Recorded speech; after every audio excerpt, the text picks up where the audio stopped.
തെക്ക് പടിഞ്ഞാറൻ ഫ്ലോറിഡയിലെ പല നഗരങ്ങളിലും വീടുകളുടെ വിൽപ്പന കുറയുന്നു എന്ന റിപ്പോർട്ടുകൾ പുറത്തു വരുന്നുണ്ട്. വില കുറച്ചിട്ടും വീട് വാങ്ങാൻ ആളുകൾ വരുന്നില്ലെന്നാണ് ഉടമകൾ പറയുന്നത്. Cape Coral, Fort Myers, Punta Gorda തുടങ്ങിയ സ്ഥലങ്ങളിൽ വീടുകളുടെ വില കുറയുകയാണ്. കുറേ വർഷങ്ങളായി ഇവിടെ വില കൂടുകയായിരുന്നു. ഇപ്പോൾ വാങ്ങാൻ ആളില്ലാതായപ്പോൾ വില കുറയാൻ തുടങ്ങിയിരിക്കുകയാണ്. എന്താണ് ഇതിന് പിന്നിലെ കാര്യമെന്ന് നോക്കാം. ഫ്ലോറിഡയിലെ വീടുകളുടെ വില ഇപ്പോഴും രാജ്യത്തെ ശരാശരിയേക്കാൾ കൂടുതലാണ്. മുമ്പ് ഇവിടെ വീടുകൾക്ക് വില കൂടുതലായിരുന്നെങ്കിലും ഇപ്പോൾ കുറയുകയാണ്. തെക്കൻ ഫ്ലോറിഡയിൽ പഴയ അപ്പാർട്ട്മെൻറ്റുകൾ കൂടുതലാണ്. 2021 സർഫ് സൈഡിൽ ഒരു കെട്ടിടം ഇടിഞ്ഞുണ്ടായ അപകടത്തിൽ ശേഷം പുതിയ നിയമങ്ങൾ വന്നു. അപ്പാർട്ട്മെൻറ്റുകളിൽ കൃത്യമായ പരിശോധന നടത്തണം, അറ്റകുറ്റപ്പണികൾക്കായി പണം മാറ്റിവെക്കണം എന്നൊക്കെയാണ് നിയമങ്ങൾ. ഇതിനോടകം തന്നെ ഉയർന്ന വാടകയും പ്രോപ്പർട്ടി ഇൻഷുറൻസ് പ്രീമിയവും കാരണം ആളുകൾ ബുദ്ധിമുട്ടുകയാണ്. ഇതിൻ്റെ കൂടെ അറ്റകുറ്റപ്പണികൾക്കുള്ള പൈസ കൂടി കൊടുക്കാൻ പറ്റാത്തതിനാൽ പലരും വീട് വിൽക്കാൻ ശ്രമിക്കുന്നു. പക്ഷേ ആവശ്യത്തിന് ആളുകളില്ലാത്തത് കൊണ്ട് വീടുകൾ വിറ്റുപോകാതെ അവിടെ തന്നെ കിടക്കുന്നു.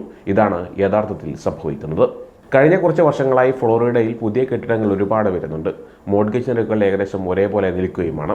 അതുകൊണ്ട് വില കുറയും എന്ന് കരുതി കാത്തിരിക്കുന്നവർക്ക് ഇതൊരു തിരിച്ചടിയുമാണ്. ഇതൊക്കെ കാരണം ഫ്ലോറിഡയിൽ വീടുകൾ വാങ്ങാൻ ആളില്ലാതെ കെട്ടിക്കിടക്കുകയാണ്.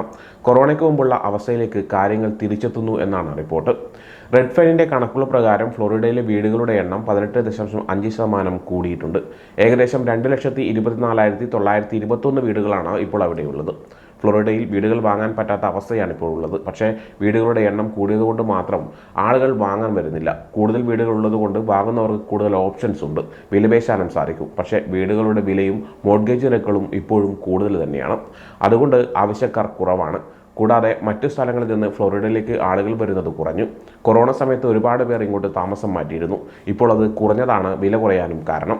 റെഡ്ഫൈനിൻ്റെ കണക്കനുസരിച്ച് ഫെബ്രുവരിയിൽ ഫ്ലോറിഡയിൽ വീടുകൾ വിറ്റുപോയവരുടെ എണ്ണം 10.2% കുറഞ്ഞിട്ടുണ്ട്.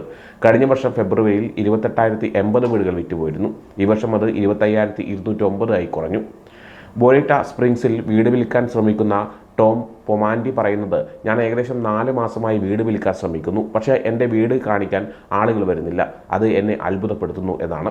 വീട് നല്ല ഭംഗിയുള്ള സ്ഥലത്താണ്, നല്ല കാഴ്ചയുമുണ്ട്. അതുകൊണ്ട് പെട്ടെന്ന് വിറ്റുപോകുമെന്നാണ് കരുതിയതെന്നും ടോം പൊമാൻഡി കൂട്ടിച്ചേർത്തു. ഇപ്പോൾ അദ്ദേഹം വീടിൻ്റെ വില $8,50,000 നിന്ന് $7,29,000 കുറച്ചിരിക്കുകയാണ്. തെക്ക് പടിഞ്ഞാറൻ ഫ്ലോറിഡയിലെ ഒരാൾ റെഡിറ്റിൽ ഒരു പോസ്റ്റ് ഇട്ടിരുന്നു. ഞാൻ ഏറ്റവും കുറഞ്ഞ വിലക്കാണ് വീട് വിൽക്കാൻ വെച്ചിരുന്നത്. എന്നിട്ടും എൻ്റെ വീട് വാങ്ങാനോ ഒന്ന് കാണാനോ പോലും ആളുകൾ വരുന്നില്ല. കഴിഞ്ഞ 3 ആഴ്ചയിൽ ഞാൻ 2 തവണ വില കുറച്ചെന്നും അദ്ദേഹം കൂട്ടിച്ചേർത്തു. എൻ്റെ അടുത്തുള്ള എല്ലാ വീടുകളിലും 60 ദിവസത്തിൽ കൂടുതലായി വിൽക്കാതെ കിടക്കുന്നുവെന്നും അദ്ദേഹം പറഞ്ഞു. വിദഗ്ധർ പറയുന്നത് ഫ്ലോറിഡയിലെ വീടുകളുടെ വില കുറയുമെന്നാണ്. കുറേ വർഷങ്ങളായി വില കൂടിക്കൊണ്ടിരിക്കുകയായിരുന്നു. ഇതിനൊരു മാറ്റം വരും. ഇൻഷുറൻസ് തുകയും HOA ഫീസും കൂടിയതുകൊണ്ട് പുതിയ ലിസ്റ്റിങ്ങുകൾ കൂടിക്കൊണ്ടിരിക്കുകയാണ്. ആളുകൾ ഇങ്ങോട്ട് താമസം മാറുന്നത് കുറഞ്ഞതുകൊണ്ട് ആവശ്യക്കാരും കുറവാണ്. മിക്ക കൗണ്ടിയിലും വില കുറയുന്നുണ്ട്. 2025 സംസ്ഥാനത്ത് ഏകദേശം 5% വില കുറയാൻ സാധ്യതയുണ്ടെന്നാണ് റെവെഞ്ചൂർ ആപ്പിൻ്റെ CEO നിക് ഗേർലി പറയുന്നത്. വില കുറഞ്ഞാലും കൊറോണയ്ക്ക് മുൻപുള്ളതിനേക്കാൾ കൂടുതലായിരിക്കും ഇപ്പോഴത്തെ വില. ഇത്രയധികം വില കുറയാൻ പല കാരണങ്ങളുണ്ട്. അപ്പാർട്ട്മെൻറ്റുകളിലെ നിയമങ്ങളാണ് ഒന്നാമത്തെ കാരണം. ഫ്ലോറിഡയിലെ പഴയ അപ്പാർട്ട്മെൻറ്റുകളിൽ പുതിയ നിയമങ്ങൾ വന്നു. അപ്പാർട്ട്മെൻറ്റുകളിൽ കൃത്യമായ പരിശോധന നടത്തണം, അറ്റകുറ്റപ്പണികൾക്കായി പണം മാറ്റിവെക്കണം എന്നൊക്കെയാണ് നിയമങ്ങൾ. ഇത് കാരണം പലരും വീടുകൾ വിൽക്കാൻ ശ്രമിക്കുന്നുണ്ട്. കൂടിയ ഇൻവെൻ്ററിയും മറ്റൊരു കാരണമാണ്. ഫ്ലോറിഡയിൽ പുതിയ കെട്ടിടങ്ങൾ ഒരുപാട് വരുന്നുണ്ട്. മോർഗേജ് നിരക്കുകൾ ഏകദേശം ഒരേപോലെ നിൽക്കുകയാണ്. ഇതൊക്കെ കാരണം ഫ്ലോറിഡയിൽ വീടുകൾ വാങ്ങാൻ ആളില്ലാതെ കെട്ടിക്കിടക്കുകയാണ്.